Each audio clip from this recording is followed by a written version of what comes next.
വീരേന്ദ്രകുമാറിനെ ഞാൻ ഗുരുവായൂർ അമ്പലത്തിൽ വെച്ചിട്ടാണ് കണ്ടത്. അതല്ല, കൈമോദ ഭൂമിയിൽ വായിച്ച് എനിക്ക് പോവാൻ പറ്റിയത് അദ്ദേഹം സഞ്ചരിച്ച വഴികളിൽ കൂടെ ഞാൻ പോയിട്ടുണ്ട്. ഡൽഹി ആയാലും ആഗ്ര ആയാലും അങ്ങനെ അദ്ദേഹം ഉത്തരാഖണ്ഡിൽ പോയത് ഈ ചാർധാം യാത്രയുടെ ഒരു ഭാഗവും, അവിടുന്ന് അദ്ദേഹം ബദ്രി അമ്പലത്തിൽ നിന്ന് വ്യാസഗുഹ കണ്ട് അവിടെ നിന്ന് കസവനിലേക്ക് വരികയാണ് ചെയ്തത്. അങ്ങനെ നൈനിറ്റാളിൽ വന്ന് അദ്ദേഹം മടങ്ങി എന്നാണ് പുസ്തകത്തിൽ. പിന്നെ ഞാൻ 2 പ്രാവശ്യമായിട്ടാണ് പോയത്. ചാർധാം ഒരു ട്രിപ്പും നൈനിറ്റാളിലേക്ക് വേറൊരു ട്രിപ്പ്. അപ്പോൾ ഈ നൈനിറ്റാളിലേക്ക് പോകുമ്പോഴാണ് ഈ കസൗനി എന്ന് പറയുന്നത് മഹാത്മാഗാന്ധി ഒരു 15 ദിവസം അവിടെ ചെന്ന് താമസിക്കുകയുണ്ടായി. വേറൊരു ആവശ്യത്തിന് വേണ്ടി അവിടെ വന്നതാണ്. പക്ഷെ അവിടുത്തെ പ്രകൃതി ഭംഗിയും അവിടുത്തെ ഒരു ശാന്തമായിട്ടുള്ളൊരു അന്തരീക്ഷം കണ്ടപ്പോൾ അദ്ദേഹം കുറച്ചു കാലം മെഡിറ്റേഷൻ ഒക്കെ സ്വീകരിച്ച് അവിടെ ഇരുന്ന് അത് ആ ഒരു 15 ദിവസം അദ്ദേഹം വേറൊരു ആവശ്യത്തിന് വേണ്ടി ഉപയോഗിച്ചു എന്നാണ് അവിടെ എഴുതി വെച്ചിട്ടുണ്ട് അതിനെ പറ്റി. അതായത് കംപ്ലീറ്റ് എല്ലാ ആഗ്രഹങ്ങളും നമ്മുടെ ശാരീരിക മായിട്ടുള്ള കാര്യങ്ങളെല്ലാം നിയന്ത്രിക്കാൻ അവിടെ ഒരു പ്രത്യേക സന്യാസി സമൂഹം അതിനുള്ള ഒരു മെഡിറ്റേഷനും അദ്ദേഹം അവിടെ വെച്ച് ശീലിച്ചു എന്ന് ഈ പുസ്തകത്തിലുമുണ്ട്. അത് ഞാൻ നേരിട്ട് കണ്ടതാണ്. അവിടെ എല്ലാം എഴുതി വെച്ചിട്ടൊക്കെ. അപ്പോൾ ആ 15 പക്ഷെ ഇതിൽ എന്താ പറയുക, വീരേന്ദ്രകുമാർ എഴുതാത്തൊരു കാര്യം വന്ന അവിടെ നിന്ന് മനസ്സിലാക്കിയത് വാസ്തവത്തിൽ ഇങ്ങനെ അദ്ദേഹം 2 കുട്ടികളുണ്ടല്ലോ, അദ്ദേഹം കൂടെ കൊണ്ട് നടക്കുന്ന 2 കുട്ടികളുണ്ട്. ആ കുട്ടികളോട് കൂടിയാണ് അദ്ദേഹം അവിടെ പോയത്, മഹാത്മാഗാന്ധി. അങ്ങനെ അദ്ദേഹം പൂർണ്ണമായിട്ടും ആ ഒരു പ്രത്യേകിച്ച് എല്ലാ ശാരീരിക തൃഷ്ണകളിൽ നിന്നും മുക്തി നേടാനുള്ള ധ്യാനം പരിശീലിച്ചു എന്നാണ് അവിടെ ചെന്നപ്പോൾ അങ്ങനെയാണ് എനിക്ക് മനസ്സിലായത്. പിന്നെ അദ്ദേഹം ആ ഭാഗത്തെ ഭൂവിഭാഗത്തിന്റെ കംപ്ലീറ്റ് ചരിത്രങ്ങൾ പറയുന്നുണ്ട്. ഈ പറഞ്ഞ ചാർധാമിന്റെ അമ്പലങ്ങളിലത്തെ കാര്യങ്ങൾ പറയുന്നതോടൊപ്പം ഈ ഗംഗോത്രി ആയാലും ഗംഗയുടെ ഉത്ഭവമായാലും യമുനയുടെ ഉത്ഭവമായാലും ഇതൊക്കെ പറയുമ്പോൾ യമുനയിൽ മാത്രം നിർത്തല്ല. യമുനയുടെ ഉത്ഭവം, നദിയുടെ ഉത്ഭവം പറഞ്ഞ് അവിടെ നിർത്തല്ല. ഈ യമുനയോട് ചേർന്നിട്ടുള്ള കഥകൾ മുഴുവനും വരികയാണ്. യമുനയാണല്ലോ ഈ മധുരയുടെ കൂടെ പോയി വൃന്ദാവനവും ഒക്കെ ചുറ്റുവളഞ്ഞ് ഗംഗയിൽ പോകുന്നത്. അപ്പൊ ആ സന്ദർഭത്തിൽ അദ്ദേഹം പുരാണ കഥകള്, കൃഷ്ണന്റെ കഥകള് എല്ലാം പറഞ്ഞ് വലിപ്പിക്കുകയാണ്. അങ്ങനെയാണ് ഈ പുസ്തകം ഇത്രയും പേജുള്ള 10,000 പേജ് ഉണ്ട് ഈ പുസ്തകത്തിൽ.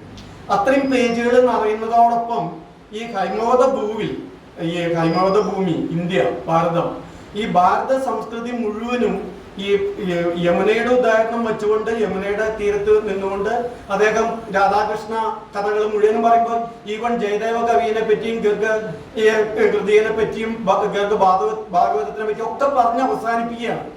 മഹാഭാരതം മുഴുവനും വിശകലനം ചെയ്യുന്നുണ്ട്. അങ്ങനെ മൊത്തം ഒരു എന്താ പറയുക, ഒരു പുരാണ ചരിത്രമാണ്, പുരാണ കഥയുടെ ഒരു സംഗ്രഹമാണ് ഈ കൈമവത ഭൂവിൽ എന്നുള്ളത് കൊണ്ടാണ് അതിന് ഇത്രയും പ്രാധാന്യം എന്നാണ് ഞാൻ മനസ്സിലാക്കിയിട്ടുള്ളത്. ഈ സ്ഥലങ്ങളിൽ കൂടെ പോകുമ്പോൾ അതിനുള്ള നേരിട്ടുള്ള ഒരു ഉദാഹരണം കൂടിയും പറയുന്നു. ബൈജിനാഥ് എന്ന് പറയുന്ന ഒരു അമ്പലമുണ്ട്. വിഷ്ണു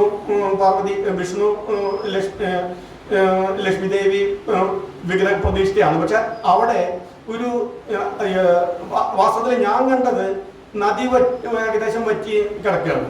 അപ്പൊ ഒരു നിശ്ചിത ദൂരത്തിൽ, ഒരു 1/2 കിലോമീറ്റർ ദൂരത്തിൽ ഓരോരോ വലിയ നല്ല റൗണ്ടഡ് ആയിട്ടുള്ള പാറകൾ, വലിയ കനമുള്ള പാറകൾ ഏകദേശം നദിയുടെ തീരത്ത് ഇങ്ങനെ ഉണ്ട്. അപ്പൊ അത് അവിടെ എഴുതി വെച്ചിട്ടുണ്ട്, ഇത് എടുക്കാൻ ശ്രമിക്കരുത് എന്ന്.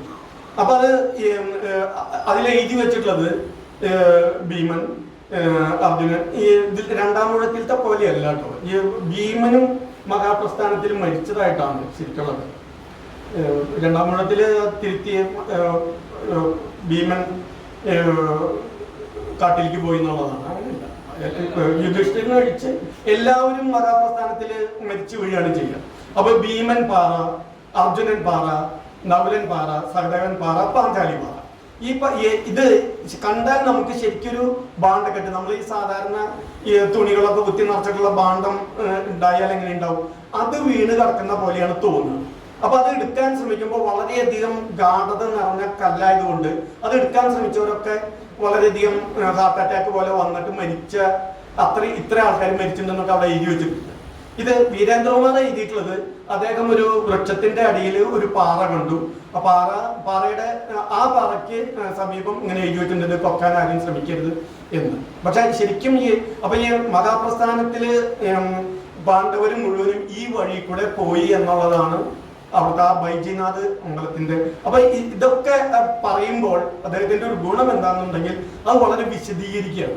അപ്പൊ നമുക്ക് മഹാഭാരതത്തിന്റെ ആ സന്ദർഭം മുഴുവനും അവിടെ വിശദീകരിച്ച് തരണം.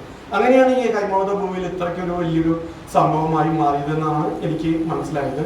ഈ ലൂട്ടന്റെ കഥ, തലസ്ഥാന നഗരത്തിന്റെ നിർമ്മാണമൊക്കെ വളരെ അതിവിശദമായിട്ട് അദ്ദേഹം അതിൽ കൊടുത്തിട്ടുണ്ട്. എന്തായാലും വായിക്കേണ്ട പുസ്തകം തന്നെയാണ്. വീരേന്ദ്രകുമാർ അല്ലെങ്കിലും ഒരു മഹാസംഭവം തന്നെയാണ്. ഞാനത് പഠിക്കുന്ന കാലത്ത് ഈ പറഞ്ഞ കുറച്ച് ആഗോളവൽക്കരണത്തിനെതിരെയും ഒക്കെ പറഞ്ഞ് നടക്കുമ്പോൾ അടിസ്ഥാനമാക്കി സ്വീകരിച്ച ഒരു പുസ്തകമായിരുന്നു ഗാട്ടും കാണാച്ചാമ്യം, ഉറുഗെ റൗണ്ട്സ് ഓഫ് ടോക്ക്. അപ്പൊ നമുക്ക് വായിച്ച് കാര്യങ്ങൾ പറഞ്ഞു കൊടുക്കാൻ പറ്റിയ ഒരു പുസ്തകം അന്വേഷിച്ച് നടക്കുമ്പോഴാണ് ഈ പുസ്തകം കിട്ടുന്നത്. അങ്ങനെ അത് ഉപയോഗപ്പെടുത്തുന്ന ഒരു സന്ദർഭമൊക്കെ ഉണ്ടായി.